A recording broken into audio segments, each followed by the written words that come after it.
Halo semuanya, kembali lagi bersama saya Brian Howard. Kali ini saya akan jawab lagi lebih kurang 13 pertanyaan sampai 14 pertanyaan ya. Jadi saya usahakan pertanyaan dari 22 bulan lalu itu semua saya coba, semua saya jawab.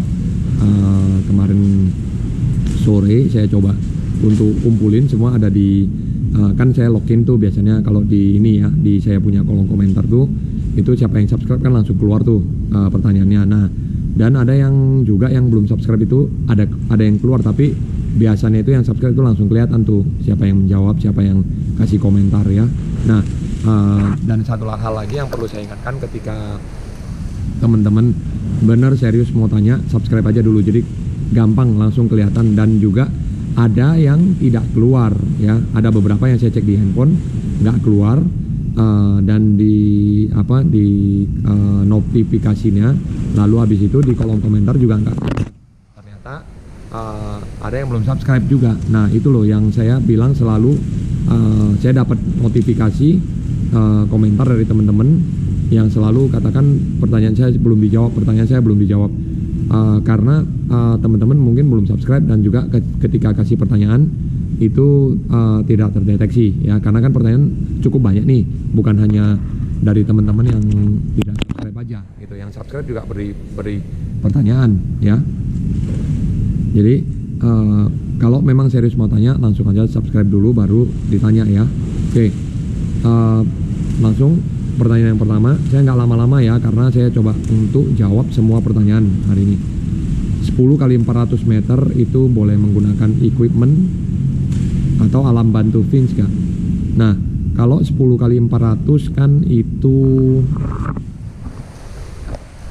sorry saya ganti tangan.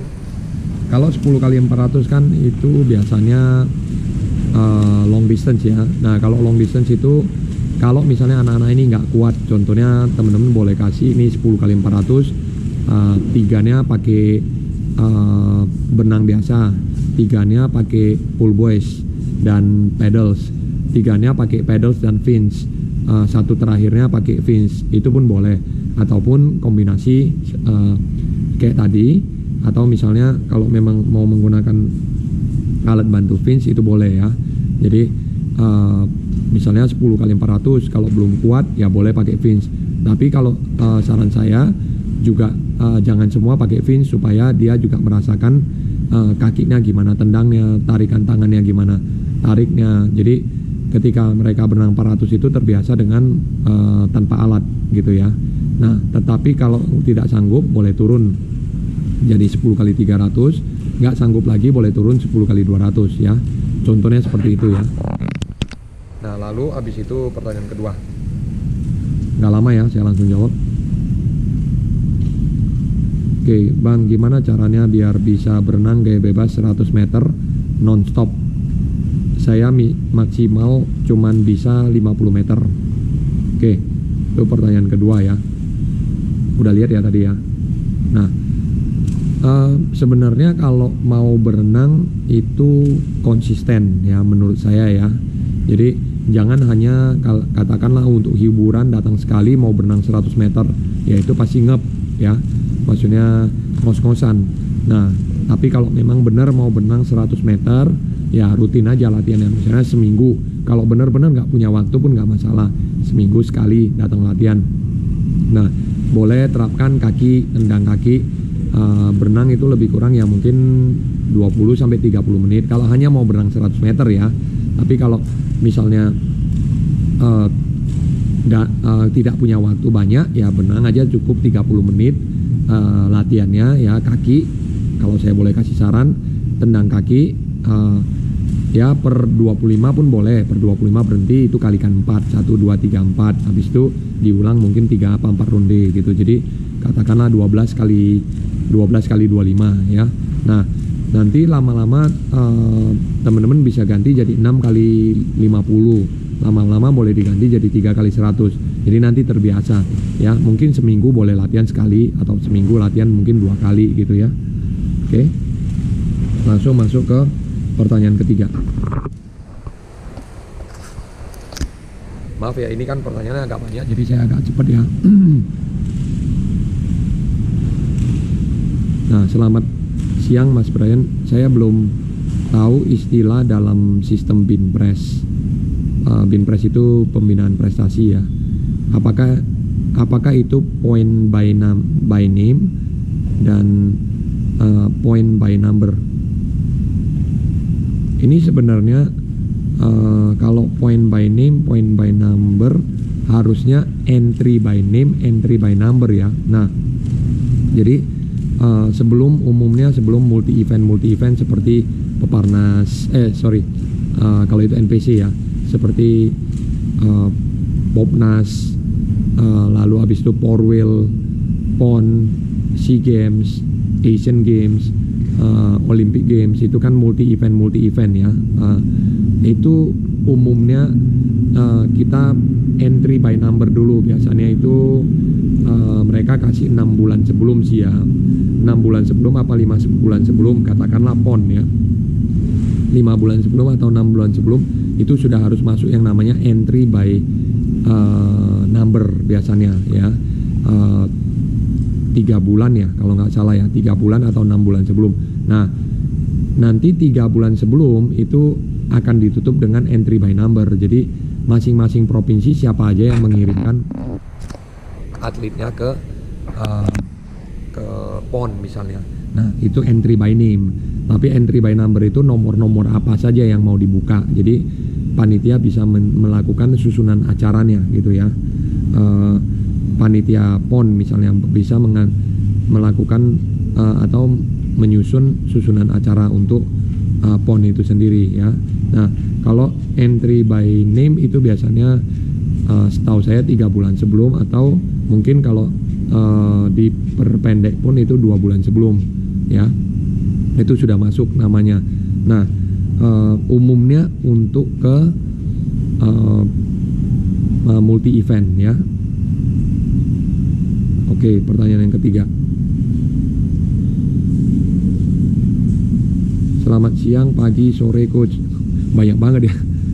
Nah, coach izin bertanya, anak saya perempuan 12 tahun. Oke, seperti ini bagus ya. Jadi bertanya itu saya lebih dapat gambarannya, misalnya umurnya berapa, jenis kelaminnya apa, putra atau putri, lalu kendalanya apa ya. Pada gaya kupu-kupu untuk 50 meter dia gaya masih bagus. Setelah pembalikan dia gayanya jadi berantakan.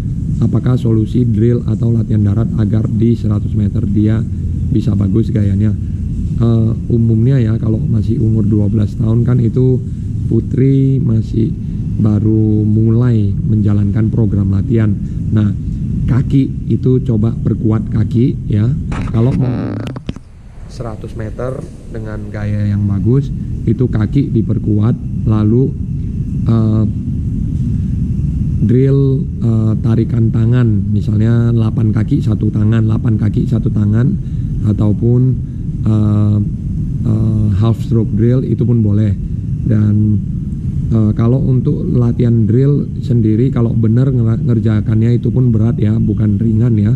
Nah, lalu latihan darat, kalau latihan darat mungkin boleh penguatan seperti kayak push ups ya, kayak sit up, core, ataupun crunches, ataupun leg raises ya. Terus habis itu boleh plank ya, jadi penguatan dasar untuk upper body ya, untuk badan bagian atas.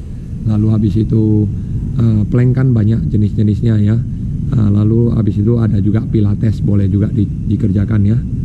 Oke, jadi dan ketika kalau latihan ya, latihan jangan biasakan 100 meter dengan gaya yang jelek. Dalam artian 100 meter katakanlah kita latihan misalnya ada 10 kali 100, kita ulang 3 ronde misalnya, 4 kali gaya bebas, 1 kali gaya utama.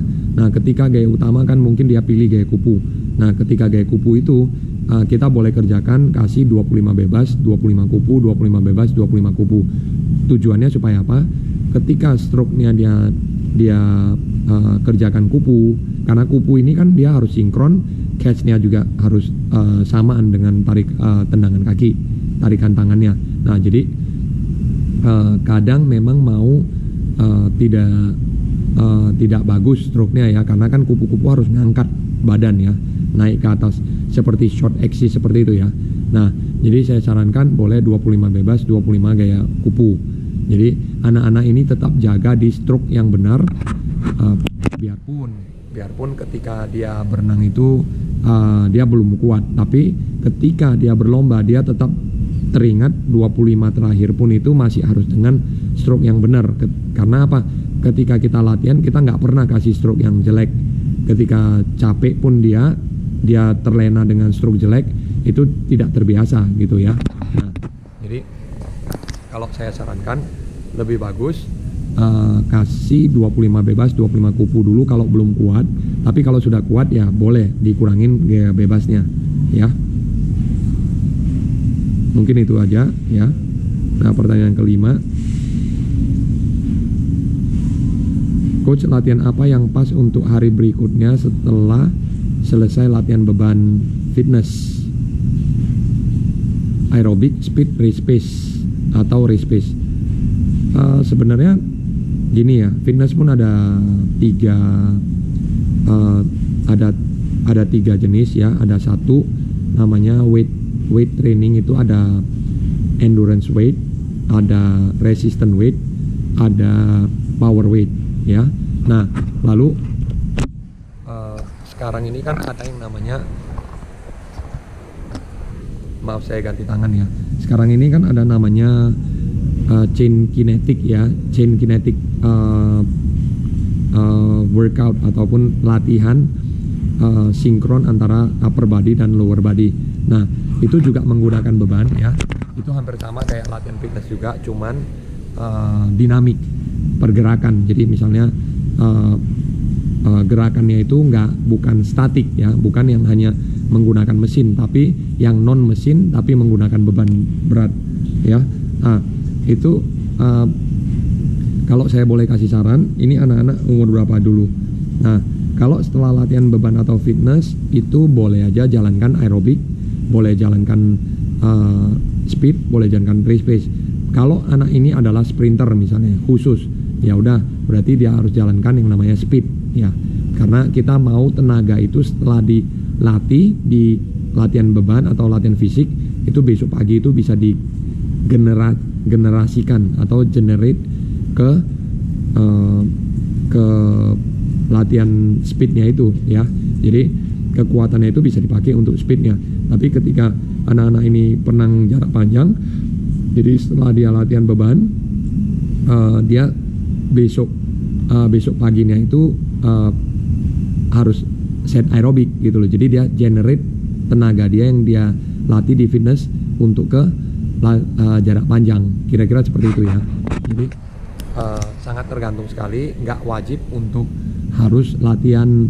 Misalnya dia karena dia udah latihan beban power, besok paginya dia nggak harus latihan ke speed ya, nggak juga. Cuman tergantung anaknya juga. Anak ini adalah penang apa, misalnya penang distance ya, generate ke distance. Itu untuk yang spesifik ya. Kalau yang seperti anak-anak yang umum ya, kita yang misalnya yang anak-anak SD, anak-anak SMA kelas 1, kelas 2, kelas 3, katakanlah umur 15, 16, 17 tahun. Nah, itu kan setelah fitness ya mereka boleh, atau setelah latihan beban itu kan mereka tetap jalankan program yang ada yang udah tertulis di program utamanya pelatihnya. Jadi misalnya hari ini aerobik, besok race pace, Senin aerobik, besok itu speed, Selasanya speed, Rabunya race pace. Nah, tergantung dia fitnessnya di mana. Kalau dia fitnessnya kenanya di hari Senin, ya berarti besok paginya itu ada latihan speed gitu loh ya. Jadi kira-kira seperti itu ya. Oke, pertanyaan ke 1, 2, 3, 4, 5. Sekarang pertanyaan ke-6 ya. Nah, usia 48 tahun, apakah masih bisa belajar kupu-kupu? Bisa Pak, harusnya sih aman ya. Kalau mau latih nggak masalah sih. Saya rasa umur 50 tahun, 60 tahun pun kalau memang mau belajar berenang kayak kupu pun masih sempet sih sebenarnya. Ya, cuman harus drill, maksudnya supaya gayanya bisa kelihatan bagus ya di drill gitu loh, jangan dilepas, nggak di drill tapi mau berenang gaya kupu. Boleh aja, tapi menurut saya lebih bagus di drill, jadi terbiasa dengan gaya yang benar, gaya yang bagus ya. Bukan maksudnya nggak bisa berenang dengan gaya yang salah, boleh aja, cuman menurut saya lebih efisien kalau gaya kupu, karena kan kupu ini harus sinkron ya antara tangan dengan kaki, momentumnya harus dapat gitu, jadi lebih enak berenang dengan gaya yang bagus ya. Oke, 1, 2, 3, 4, 5, 6, 7 sekarang. Nah, mantep kali, habis praktek langsung ngomong, nggak ngos-ngosan itu ya. Nah, sebenarnya kalau ngerjakan drill itu capek sih ya. Kalau bener-bener mau dikerjakan ya, jangan hanya ngasal ngerjakannya. Kalau bener-bener kita perhatikan per detailsnya, mulai dari posisi kepala, posisi tangan, posisi kaki, posisi pinggang, posisi bahu, posisi badan kita, itu kita ngerjainnya capek ya. Kalau menggunakan fins itu bisa membantu, tapi kalau nggak menggunakan fins itu lebih capek lagi ya. Jadi menurut saya sih kalau bisa ya pakai fins, jadi benar-benar bisa fokus lihat gerakannya ya. Oke, itu pertanyaan ke 8 ya, saya rasa tadi itu ya. 1, 2, 3, 4, 5, 6, 7, 8. Nah, sekarang 8. Saya jawabnya cepat ya ini ya. Kick anak kecil itu lebih lincah, makanya bisa cepat. Tapi seiring tumbuh kembang badan semakin bertambah, semakin melamban. Oke, betul. Anak kecil tendang kaki lebih lincah, tuk tuk tuk tuk tuk tuk. Karena apa? Ototnya jauh lebih kecil, lalu lebih ringan badannya, berat badannya lebih ringan, ototnya jauh lebih kecil. Lalu habis itu anak kecil juga sel-selnya kan sedang bertumbuh, jadi sehingga cepat gitu ya. Mereka nggak capek-capek gitu loh. Tapi kalau orang yang lebih dewasa itu bukan melamban sih sebenarnya, tapi ototnya bertambah besar. Jadi kalau bandingkan anak umur, katakanlah umur 8 tahun, anak umur 9 tahun dengan anak umur 15 tahun, 16 tahun, 17 tahun, itu ototnya kan lebih besar, hampir mungkin 2 kali ya. Nah, jadi 2-3 kali. Kalau yang benar-benar terlatih mungkin bisa 3 kali. Nah, jadi kalau melamban kelihatannya pasti lebih lambat, tapi tenaganya jauh lebih besar, sehingga ketika maju itu pun pasti tendangannya lebih dapat daripada yang tendangannya pelan. Kira-kira seperti itu. Kelihatannya pelan tapi tenaganya pasti lebih besar daripada anak-anak yang tendangnya cepat ya. Nah, pertanyaan ke 9 ya, lebih kurang ya. Ya, 9. Coach, saya usia 52 tahun dan aktif latihan renang. Mau tanya, sebelum drill kupu-kupu pemanasannya gaya apa sebaiknya? Sebenarnya kalau drill itu kan ada 10 lebih kurang, ada 10 gerakan ya, 10 sampai 12 gerakan. Nah, sebenarnya kalau drill mau dimulai dari awal itu pun sudah termasuk pemanasan kalau drill dasar. Tapi kalau misalnya nggak mau drill dasar dulu, ya teman-teman boleh ngerjakan pemanasan misalnya gaya bebas, misalnya 50 meter gaya bebas, 50 meter gaya kupu, tapi kupunya boleh dicampur dengan 25 bebas, 25 kupu gitu ya. Nah, kenapa dicampur? Supaya tidak gayanya tidak berantakan, tidak salah ya. Nah, jadi kalau 52 tahun aktif latihan renang berarti sehat dong ya, maksudnya dalam artian setiap hari masih tetap latihan renang, itu bagus ya sebenarnya. Menurut saya sih kalau bisa umur 52 tahun tuh terus latihan supaya gerakannya itu tidak hilang gitu loh ya. Nah, orang-orang suka bilang sulit berenang karena jarang dikerjakan gitu loh. Tapi kalau sering berenang itu gampang malah ya. Sebelum drill kayak kupu-kupu ya tadi pemanasannya boleh bebas, boleh dada, Ya kalau bisa punggung ya boleh punggung ya. Nah satu lagi hal, kalau memang mau drill itu ada drill dasar boleh dijadikan pemanasan ya, kira-kira seperti itu.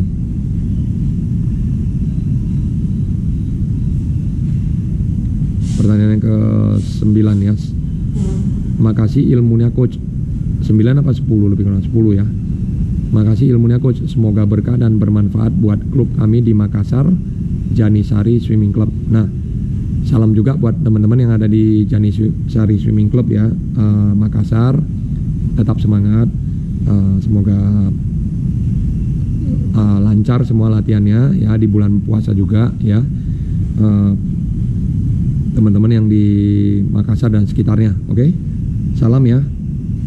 Oke, berikutnya pertanyaan ke-11. Ini agak panjang ya. Oke, saya ganti tangan dulu.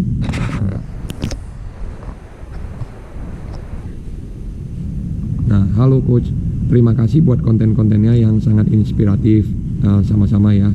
Izin coach, saya sebagai pelatih pemula mungkin bisa memohon kalau boleh dibahas lebih dalam khusus tentang aerobic set, race pace set, dan speed set agar lebih dipahami perbedaannya, terutama ciri-ciri dari ketiganya, baik dari waktu renangnya maupun denyut nadinya. Nah, saya langsung jelaskan ya. Kalau aerobic set itu adalah set panjang, misalnya teman-teman kerjakan 1000 meter berenang, yaitu aerobic set. 2000 berenang, aerobic set. Misalnya 4 kali 1000 meter, yaitu aerobic set namanya ya. 10 kali 500, 8 kali 500 yaitu aerobic set. 8 kali 400, 10 kali 400 yaitu aerobic set ya. Denyut nadi umumnya kalau aerobic 1, aerobic 2 ya 130, 140 ya, 150 mungkin paling tinggi ya. Nah, aerobic 1, aerobic 2, aerobic 3 ya. Aerobic 3 itu bisa sampai 160, 170. 175 itu mulai masuk VO2, 175, 195 itu nadi threshold yaitu VO2 ya. Anaerobik 1, 195, 205. Aerobik 2, 210 sampai 220 ya. Nah, race pace itu ada di aerobik 3 VO2 yaitu di nadi 160, 175, 195, race pace ya. Nadi ya.